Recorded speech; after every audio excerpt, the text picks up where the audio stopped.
Mike, can you just, you faced Everson Griffen quite a bit when you were in Green Bay. Can you just talk a little bit about what impresses you about him as a player and just the ability to get someone of that quality this late in the offseason? Well, I can't say enough about Everson Griffen. Just the fact of being able to compete against him twice a year. He was always the primary focus for us offensively, going up against him. He's a relentless player. He brings it, every down. So, has great passion for the game. I've had an opportunity to visit with him, and he's extremely excited. He's a big personality. So, I think he's going to be a great fit for our football team. How much did you think as yesterday was going along and practices started, or maybe even these first couple of days, did any part of you feel any sense of normalcy of like being where you belong after being out for the year? It felt great to be out there, no question. But frankly, I was just really focused on all the little things.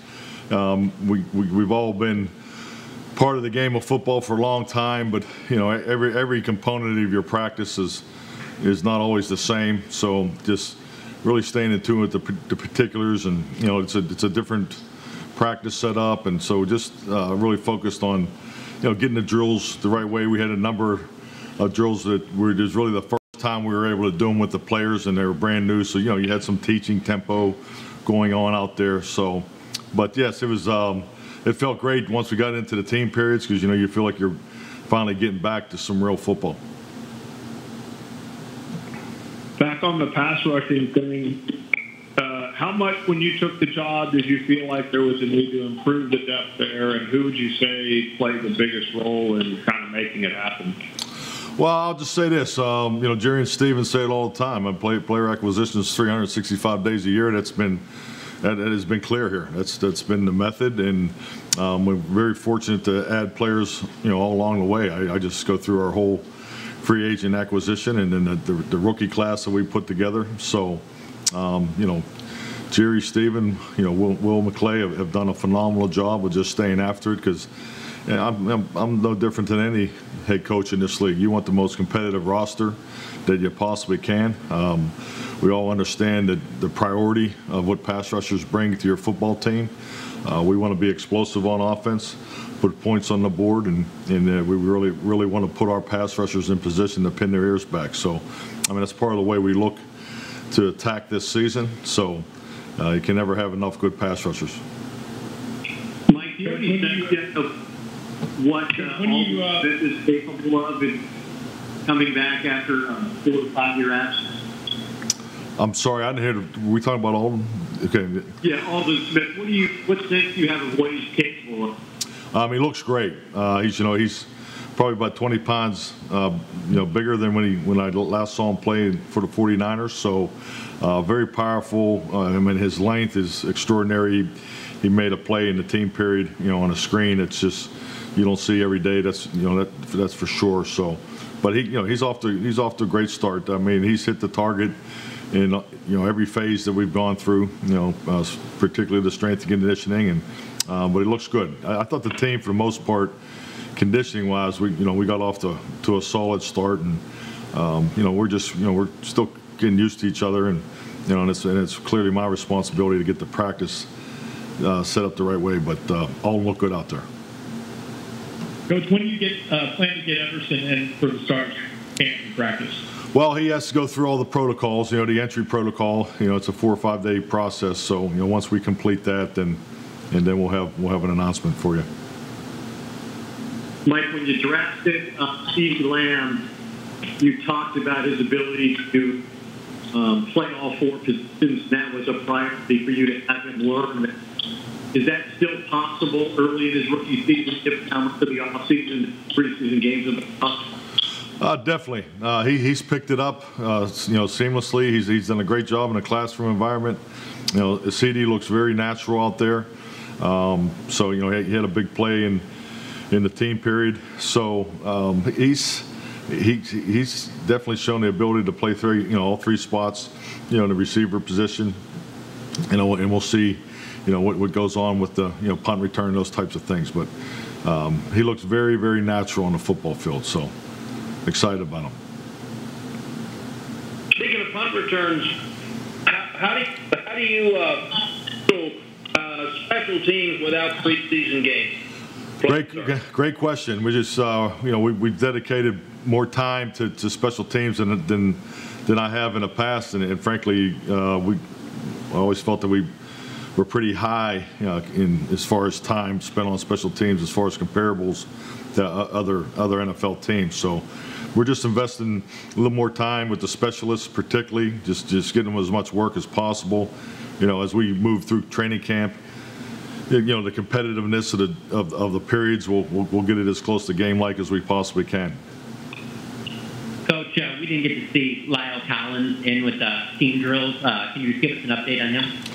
Yes, he's got an injury he's working through, and it's nothing serious, but he's gonna miss some time.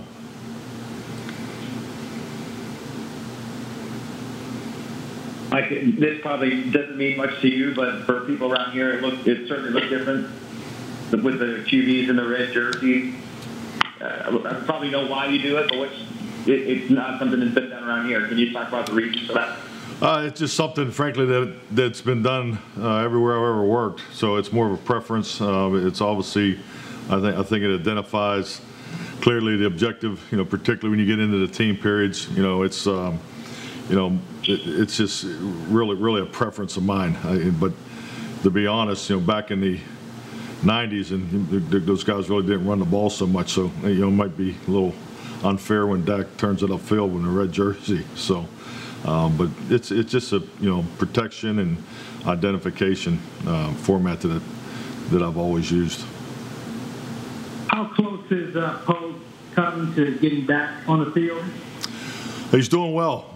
Looks good. Boy, I mean, just watching him work out there. I mean, it's unbelievable. I'm always amazed, by his footwork and his ability to get in and out of situations. So he's making progress. What is Collins' injury?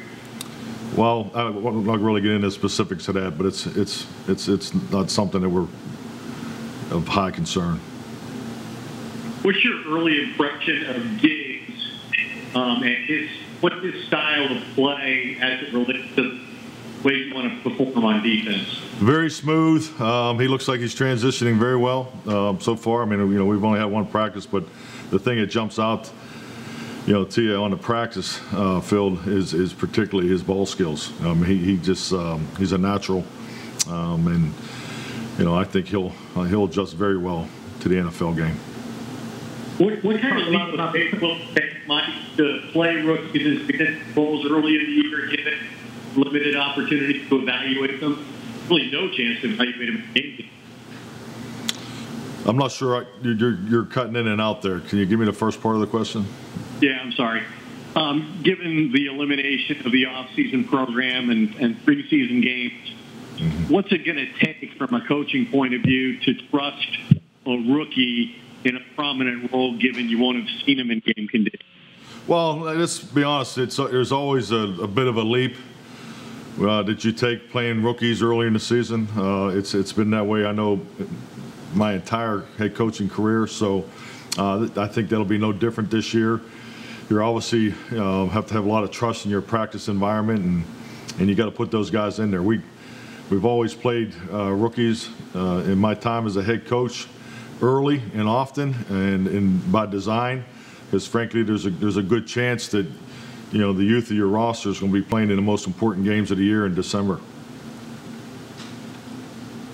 You talk about the competitive nature of the defensive line, and the same be said of the secondary. It seems that you got a lot of talent back there. The secondary talent, yeah, it's very, very competitive. We got great numbers. It's fun just in the limited work to be able to watch them in the strength conditioning phase, the phase 2, and now yesterday, with the practice on Friday, just to see those guys, work and compete, and I mean, there's going to be a lot of competition there, and I think it's a position that I've always felt like pass rushers, you can't have enough good coverage players, and the ability for those guys to play multiple positions will be key. And you talk about Daryl Worley. We really haven't had a chance to ask you about him and what he brings and his experience. Obviously, played corner and safety in his career. Yes, the versatility that I just spoke on. I mean, he's a great fit. So he's definitely someone that you can use in the matchup. But he's fit right in. It's a new scheme for everybody. So there is definitely an adjustment from the new coaching staff to the older players, and, the original players and the new players coming in. So he's off to an excellent start. I think he looks very good. I don't know if you had to worry much about the Heat in your Green Bay days, but can you walk us through the conversations about how you all wanted to set this up and what led to the setup that you guys have?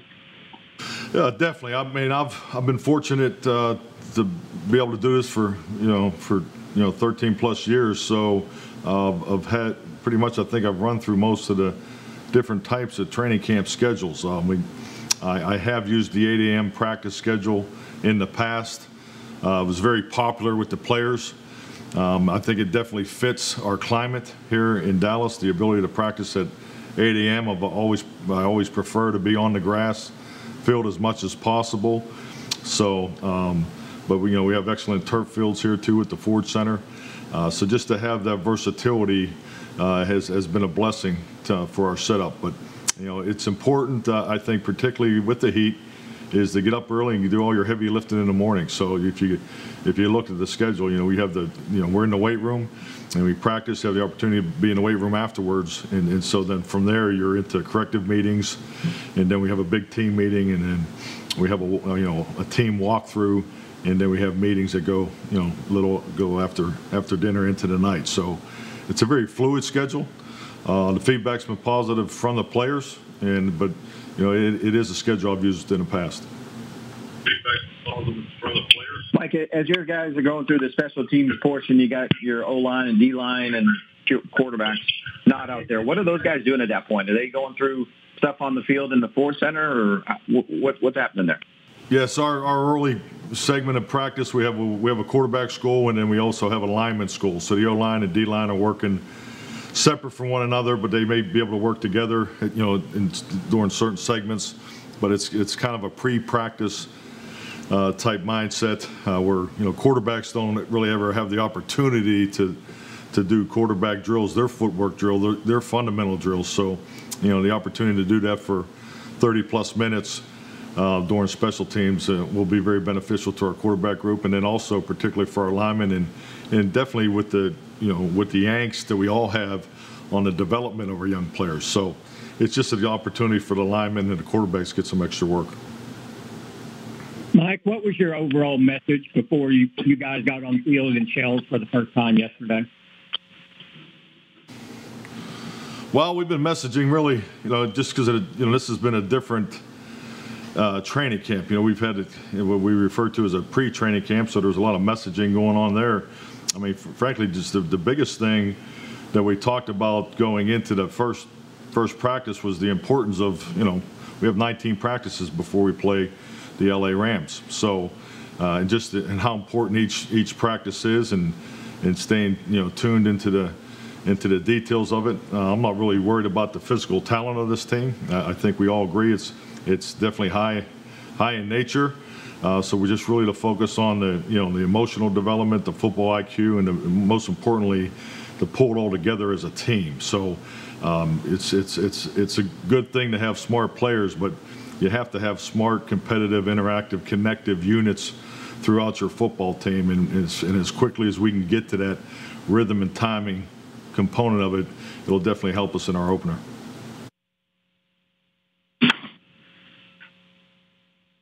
We've asked you about your pass rush and adding Everson Griffen. The guys have added, they're 32. One guy's about to turn 30. Is age, obviously you signed him, so it wasn't a worry, but how do you monitor that, or would that be something you'd monitor as you go on with those guys during the season? I think, you look at a 32-year-old NFL player today, it's definitely different than it probably was 15, 20 years ago. I think we all recognize that, and also the evaluation is definitely different. There's so much more data available to do thorough evaluations. Obviously just with the the aspect of, TV games and just the technology that's increased in the breakdown. I mean, if you just look at our scouting department, it's remarkable the amount of information they have on every player that's attempted to even, compete in the National Football League. So, I mean, you just trust your evaluation process. And, I think 32 is not as big a concern as it may have been, a decade or so ago.